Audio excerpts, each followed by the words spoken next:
यहाँ पर एक क्वेश्चन है, which of the following does not apply to metallic bond. यानी नीचे जो 4 ऑप्शंस दे रखे हैं इनमें से ऐसा कौन सा ऑप्शन है जो मेटालिक बॉन्ड के लिए सही नहीं है, उसके लिए लागू नहीं होता है। तो यहाँ पर ऑप्शन ए है ओवरलैपिंग वैलेंस ऑर्बिटल्स, ये भी ठीक है। मोबाइल वैलेंस इलेक्ट्रॉन्स, ये भी सही है। डिलोकलाइज्ड इलेक्ट्रॉन्स, ये भी सही है।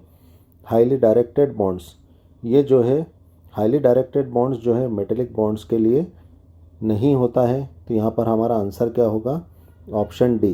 ये किस तरह से होगा, आइए हम देखते हैं। मेटालिक बॉन्ड को समझने के लिए हम यहाँ पर जो है एल्यूमिनियम मेटल का एग्जांपल ले लेते हैं। एल्यूमिनियम एटम में कितने इलेक्ट्रॉन्स होते हैं, 13 इलेक्ट्रॉन्स होते हैं। हम एल्यूमिनियम का इलेक्ट्रॉनिक कॉन्फ़िगरेशन लिख लेते हैं। हमने एल्यूमिनियम का इलेक्ट्रॉनिक कॉन्फ़िगरेशन लिख लिया है। एल्यूमिनियम में कितने 13 इलेक्ट्रॉन्स हैं और ये 13 इलेक्ट्रॉन्स कितने शेल्स में भराए हैं। फर्स्ट शेल में कितने 2 इलेक्ट्रॉन हैं, यानी फर्स्ट शेल में यहाँ पे कितने 2 इलेक्ट्रॉन्स आएंगे। सेकंड शेल में कितने इलेक्ट्रॉन्स आए टोटल, सेकंड शेल में जो है 8 इलेक्ट्रॉन्स आए, यानी सेकंड शेल में क्या आएंगे 8 इलेक्ट्रॉन्स आएंगे। और थर्ड शेल जो कि लास्ट शेल है यहाँ पर, उसमें टोटल कितने इलेक्ट्रॉन्स हैं एल्यूमिनियम के 3 इलेक्ट्रॉन्स हैं, यानी यहाँ पर लास्ट शेल में 3 इलेक्ट्रॉन्स आएंगे एल्यूमिनियम के एटम में। यहाँ पर इलेक्ट्रॉन को हम इस रेड डॉट की तरह शो करेंगे। तो यहाँ पर फर्स्ट शेल में कितने इलेक्ट्रॉन है, 2 इलेक्ट्रॉन हैं, तो यहाँ पर हम 2 रेड डॉट भर देंगे। अब सेकंड शेल में कितने इलेक्ट्रॉन्स हैं, टोटल 8 इलेक्ट्रॉन्स हैं। सेकंड शेल में हमने 8 इलेक्ट्रॉन्स भर दिए हैं। अब लास्ट शेल में कितने इलेक्ट्रॉन्स रह गए हैं, 3 इलेक्ट्रॉन्स रह गए हैं।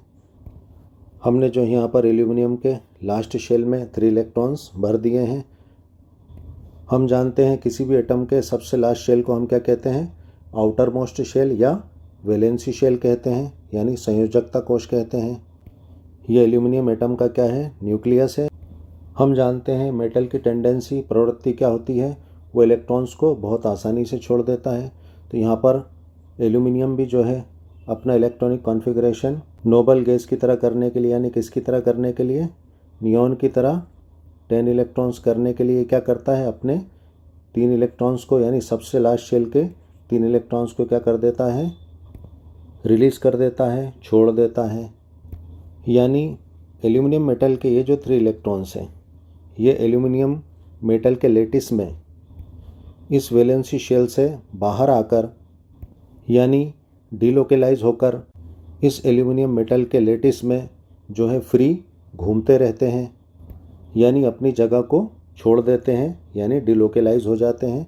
और जो पूरा मेटल है उसके लेटिस में यहाँ वहाँ कहीं भी घूमते रहते हैं, यानी फ्री हो जाते हैं। यानी जैसे ही ये 3 इलेक्ट्रॉन्स यहाँ से, यानी वैलेंसी शेल से डिलोकलाइज होकर बाहर आ जाते हैं, तो यहाँ पर जो है एल्यूमिनियम एटम क्या करता है, 3 पॉजिटिव ऑक्सीडेशन स्टेट, यानी वैलेंसी संयोजकता प्रदर्शित करने लगता है, शो करने लगता है। अब ये एल्यूमिनियम मेटल का एटम क्या बन गया, एल्यूमिनियम का आयन बन गया है, यानी Al3 पॉजिटिव बन गया। अब एल्यूमिनियम के ये तीनों इलेक्ट्रॉन, ये तीनों डिलोकलाइज्ड इलेक्ट्रॉन पूरे मेटल में घूमने के लिए फ्री हो जाते हैं। ये किसी भी एटम से बंधे नहीं रहते हैं।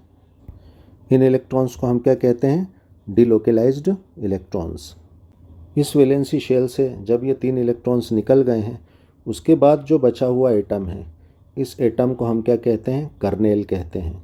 यानी वैलेंसी शेल से 3 इलेक्ट्रॉन्स निकलने के बाद ये जो एल्यूमिनियम का आयन है, यानी Al3 पॉजिटिव आयन है, ये बचा हुआ आयन क्या कहलाता है, ये कर्नेल कहलाता है।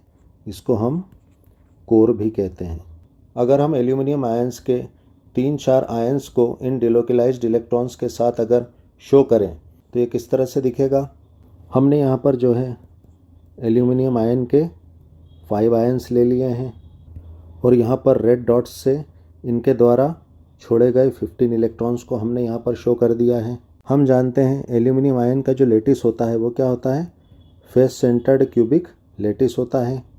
यानी क्यूब के 8 कॉर्नर्स पर जो है एल्यूमिनियम आयन होता है और उस क्यूब के फेस पर जो है एक आयन होता है। तो यहाँ पर हमने अभी सामने का हिस्सा बताया क्यूब का, जिसके चारों तरफ जो है 4 एल्यूमिनियम आयन हैं और एक जो है एल्यूमिनियम आयन सेंटर में है यानी फेस पर है।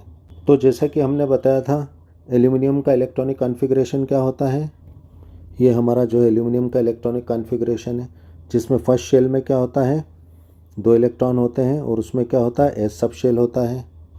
दूसरे शेल में जो है एस और पी सब शेल होते हैं, जिसमें जो है 2 + 6 8 इलेक्ट्रॉन्स होते हैं।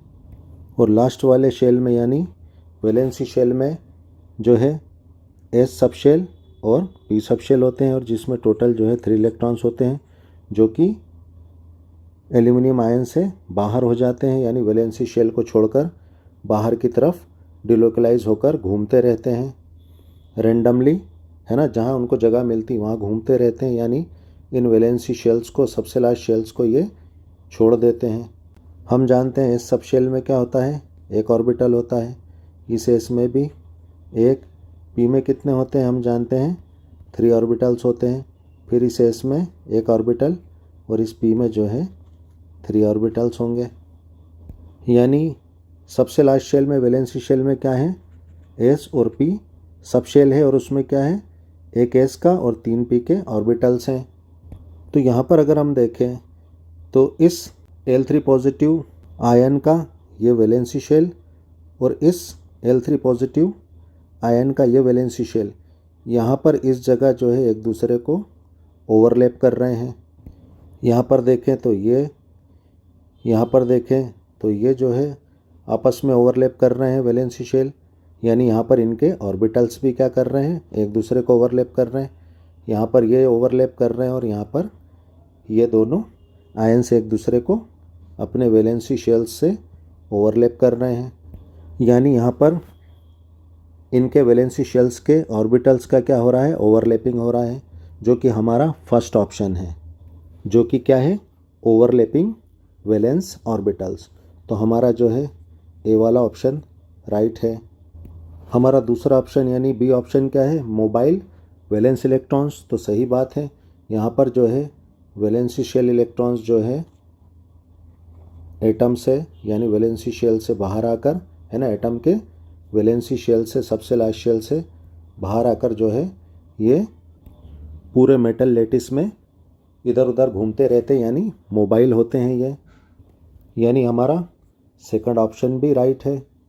अगर हम ऑप्शन सी को देखें तो उसमें क्या दे रखा है डिलोकलाइज्ड इलेक्ट्रॉन्स, तो यहाँ पर अगर हम देखें तो जो है वैलेंसी शेल को छोड़कर ये सब इलेक्ट्रॉन्स क्या हो गए हैं डिलोकलाइज हो गए हैं। तो हमारा ऑप्शन सी भी राइट है। अब हमारा ऑप्शन डी क्या है हाईली डायरेक्टेड बॉन्ड्स, तो ये जो है हमारा ऑप्शन फोर्थ ये रॉन्ग है, गलत है, क्योंकि ये जो डिलोकलाइज्ड इलेक्ट्रॉन्स है ये जो है किसी भी एक एटम से बंध के नहीं रहते हैं। यहाँ पर कोई भी एक इलेक्ट्रॉन किसी भी एक एटम से जो है अट्रैक्टेड आकर्षित नहीं होता है। यहाँ पर हर इलेक्ट्रॉन अपने पास वाले एटम के न्यूक्लियस से जो है इस तरह से अट्रैक्टेड रहता है। ये सभी जो है इलेक्ट्रॉन्स जो है जो पास में न्यूक्लियस होता है उससे ये जो है अट्रैक्टेड रहते हैं। यहाँ पर जो है इस एल्यूमिनियम आयन के एटम से ये इलेक्ट्रॉन अट्रैक्टेड है, इसके न्यूक्लियस से ये अट्रैक्टेड है, ये इसके न्यूक्लियस से ये अट्रैक्ट हो रहा है। इस अट्रैक्शन फोर्स को हम इलेक्ट्रोस्टैटिक अट्रैक्शन फोर्स बोलते हैं। यानी यहाँ पर अगर हम देखें तो ये इलेक्ट्रोस्टैटिक अट्रैक्शन क्या है आप देखिए तो हर डायरेक्शन में है, यानी ये सारे मेटेलिक बॉन्ड क्या है नॉन डायरेक्शनल है, यानी ये किसी भी एक डायरेक्शन में डायरेक्टेड नहीं है। यानी मेटेलिक बॉन्ड क्या होता है नॉन डायरेक्शनल होता है। इसको समझने के लिए हम एक कोवेलेंट बॉन्ड का एग्जांपल ले लेते हैं। क्लोरीन एटम के सबसे लास्ट शेल में क्या होते हैं 7 इलेक्ट्रॉन्स होते हैं, 6 और एक ये 7। हमने यहाँ पर जो है एक और क्लोरीन एटम ले लिया है, इसके आसपास भी क्या है 7 इलेक्ट्रॉन्स हैं, है ना। इसके सबसे लास्ट शेल में क्लोरीन के क्या होते हैं 7 इलेक्ट्रॉन्स होते हैं। तो हमने यहाँ पर जो है इन इलेक्ट्रॉन्स को डॉट की तरह क्लोरीन के आसपास शो कर दिया है।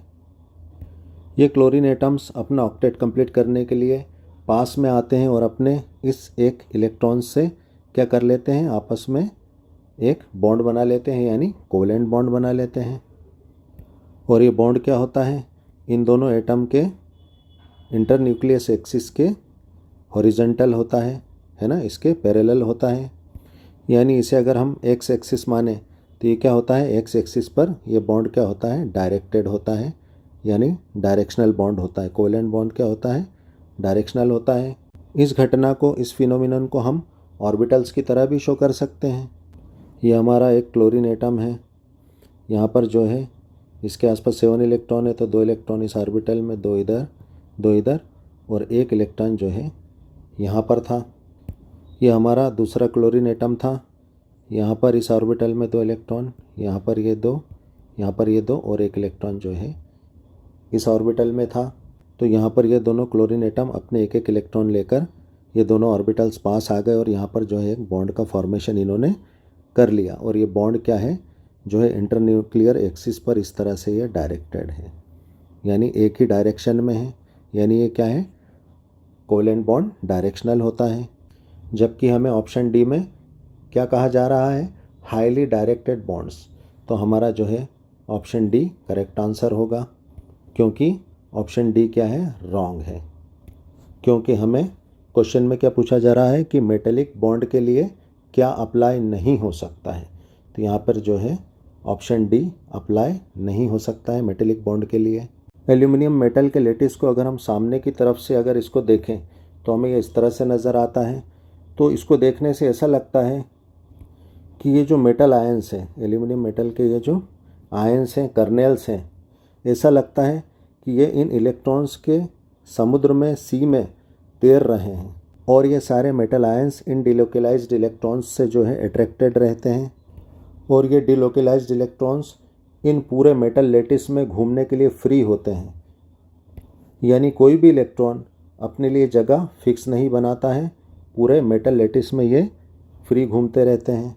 और इन मेटल आयंस पर, यानी इन कर्नेल्स पर, इन इलेक्ट्रॉन्स का जो है इलेक्ट्रोस्टैटिक अट्रैक्शन हर डायरेक्शन से होता है, यानी ऑल साइड्स से होता है, इसलिए जो है ये नॉन डायरेक्शनल होता है।